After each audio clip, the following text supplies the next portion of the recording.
I'm not the only kid who grew up this way.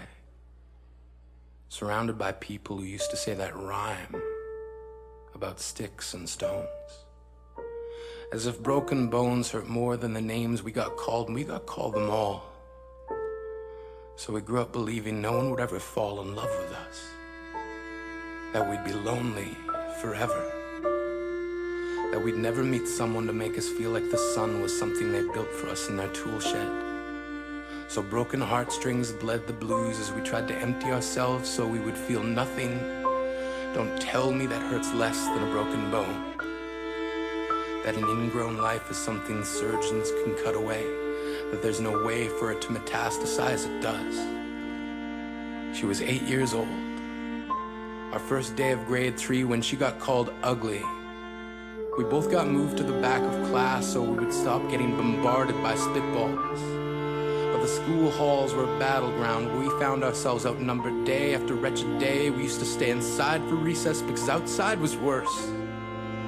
Outside we'd have to rehearse running away or learn to stay still like statues, giving no clues that we were there in grade 5. They taped a sign to the front of her desk that read, "Beware of dog." To this day, despite a loving husband, she doesn't think she's beautiful because of a birthmark that takes up a little less than half her face. Kids used to say she looks like a wrong answer that someone tried to erase but couldn't quite get the job done.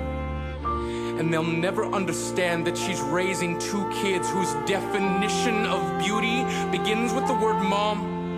Because they see her heart before they see her skin. Because she's only ever always been amazing.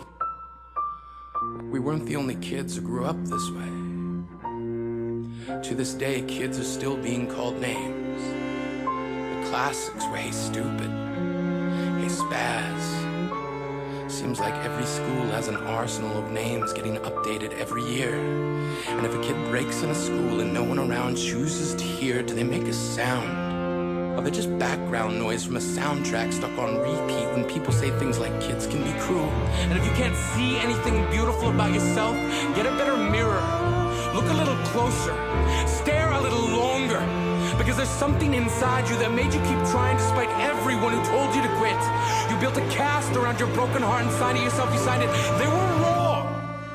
Because maybe you didn't belong to a group or a clique. Maybe they decided to pick you last for basketball or everything. Maybe you used to bring bruises and broken teeth to show and tell but never told. Because how can you hold your ground if everyone around you wants to bury you beneath it? You have to believe that they were wrong. They have to be wrong. Why else would we still be here? We are graduating members from the class if we made it. Not the faded echoes of voices crying out names will never hurt me. Of course, they did.